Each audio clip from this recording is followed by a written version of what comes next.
ഞാൻ Thahseena, virtual assistant of Hiba Sulfikar. ഇപ്പോൾ virtual assistant ആയി വർക്ക് ചെയ്യാൻ തുടങ്ങിയിട്ട് 2 മാസം കഴിഞ്ഞു. ആഫ്റ്റർ VSAയുടെ മുന്നേ ഞാൻ ഉണ്ടായിരുന്നതിനേക്കാൾ ഒരുപാട് ട്രാൻസ്ഫോർമേഷൻസ് ആണ് എന്നിൽ ഉണ്ടായത്. എന്റെ ചിന്താഗതികൾ മാറി, എന്റെ മൈൻഡ് സെറ്റ് മാറി, ഓരോരോ കാണുമ്പോഴുള്ള എന്റെ കാഴ്ചപ്പാടുകൾ മാറി, ഓരോരോ അവസരങ്ങളെ എങ്ങനെ, അതായത് എനിക്ക് എത്തുന്ന ഓപ്പർച്യൂണിറ്റീസിനെ എങ്ങനെ ഫേസ് ചെയ്യണം എന്നുള്ളത് മനസ്സിലായി. ഒരു പ്രോബ്ലം വന്നിട്ടുണ്ടെങ്കിൽ അതിനെ എങ്ങനെ സോൾവ് ചെയ്യണം എന്നുള്ളത് മനസ്സിലായി.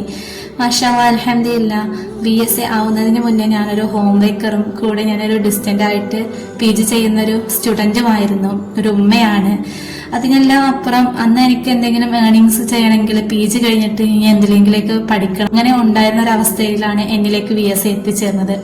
ആഫ്റ്റർ VSA എനിക്ക് സ്വന്തമായിട്ട് ഏർണിങ്സ് ഉണ്ടാക്കി കഴിഞ്ഞപ്പോൾ മാഷാഅല്ലാഹ്, അൽഹംദുലില്ലാഹ്, എനിക്ക് എന്നെ തന്നെ ഭയങ്കര പ്രൗഡായിട്ട് തോന്നി. ഫസ്റ്റ് സാലറി ഒക്കെ കിട്ടുമ്പോൾ എനിക്കും സാധിക്കും, എനിക്ക് ഇനിയും സാധിക്കും എന്നുള്ളത് ഞാൻ തന്നെ തെളിയിക്കുന്ന തരത്തിൽ ഞാൻ തന്നെ എനിക്ക് തെളിയിച്ചു കൊടുക്കുകയായിരുന്നു. മാഷാഅല്ലാഹ്, അൽഹംദുലില്ലാഹ്, എന്നിലെ 2024 ഞാൻ ഏറ്റവും എടുത്തൊരു മികച്ചൊരു തീരുമാനം പറഞ്ഞിട്ടുണ്ടായത് VSA ആയിരുന്നു. അതിൽ ഒരുപാട് സ്കിൽസുകൾ അപ്ഡേറ്റഡ് ആയിട്ട് വന്നിട്ടുണ്ട്. അതൊരു ചില സ്കിൽസൊക്കെ ഞാൻ പിന്നെ ഇങ്ങനെ വർദ്ധിപ്പിക്കാൻ തുടങ്ങിയിട്ടുണ്ട്. പിന്നെ VSA സർട്ടിഫിക്കേഷൻ കഴിഞ്ഞിട്ട് VSA എന്നുള്ളൊരു ജോബ് പെട്ടെന്ന് കിട്ടിയത് കൊണ്ട് തന്നെ എനിക്ക് അതിൽ നിന്ന് കിട്ടിയ സ്കിൽസിനെ ഒരുപാട് ഇംപ്രൂവ് ചെയ്യിക്കാൻ പറ്റിയിട്ടുണ്ട്. മാഷാഅല്ലാഹ്, അൽഹംദുലില്ലാഹ്.